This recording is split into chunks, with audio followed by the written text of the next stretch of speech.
Hey everybody, it's Tony Cottaspati from Great Vocal Majority, and today I want to talk to you about the founders and the fact that they were not the way they're being portrayed. You know, in 1854 in Peoria, Abraham Lincoln gave a speech about our founding fathers and their intentions with respect to the issue of slavery. Now, people today want you to think the founders were nothing more than white supremacist slaveholders, and they would have trouble getting Abraham Lincoln to accept that. In his speech, Lincoln put forth a very compelling case in defense of our founding fathers. To begin with, Lincoln said, "The founding fathers placed slavery on the path to ultimate extinction because they adopted a Declaration of Independence that pronounced all men created equal." But it goes beyond that. In 1787, Congress enacted the Northwest Ordinance. The Northwest Ordinance banned slavery in the Northwest Territory. Now, while many of the founders did own slaves, they also asserted their hostility to slavery in principle while tolerating it in practice, which they hoped would be temporary. Now, nowhere in the Constitution does the word slavery or slave even exist, and that's the reason why. There is only a reference to, quote, persons held in service.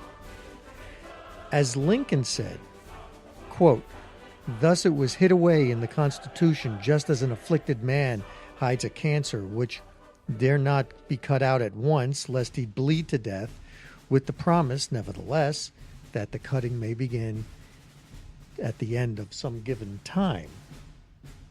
Now, these early actions to stop the spread of to the Northwest Territory was only the first step our founders made. Lincoln went on. In 1794, they prohibited the outgoing slave trade from the United States to other countries. In 1798, they prohibited bringing slaves from Africa into the Mississippi Territory 10 years before they had the authority to do it, and before those states, even before states that adopted the Constitution were allowed to do it. In 1800, they prohibited American citizens from trading slaves between foreign countries. For instance, some guy who's trying to make trades for slaves between Africa and, let's say, Brazil. In 1803, they passed a law in aid of one or two state laws that were in restraint of the slave trade.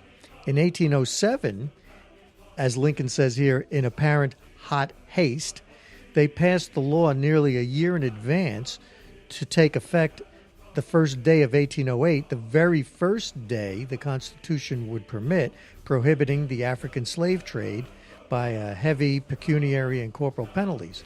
That's the law that was embedded in the Constitution in Article 1, Section 9, that put the 20-year sunset provision. And what Lincoln is saying here is that the Congress was so anxious to make that happen, Jefferson actually signed that law that the Congress passed in March of 1807, almost a year before it was going to take effect on January 1st, 1808. Then in 1820, finding the provisions of the last law I just mentioned to be ineffectual, they declared the trade of slaves piracy and put the death penalty on it. Now, while all this was passing in general government, 5 or 6 of the original slave states had adopted systems of gradual emancipation, and by which the institution itself was becoming extinct within those limits. So, as Lincoln says, thus we see the plain, unmistakable spirit of that age towards slavery was really hostility to the principle and toleration only by necessity. Now, in his later speech at Cooper Union in 1860, Lincoln also pointed out that 22 of the 39 framers had voted on the question of banning slavery in the new territories, and they voted to ban it. Another constitutional framer, George Washington, signed into law legislation enforcing that Northwest Ordinance that banned slavery in the Northwest Territories. Lincoln even quoted from Thomas Jefferson, who argued in favor of emancipation, when Jefferson said, "It's still within our power to direct the process of emancipation and deportation peaceably and in such slow degrees that the evil will wear off insensibly."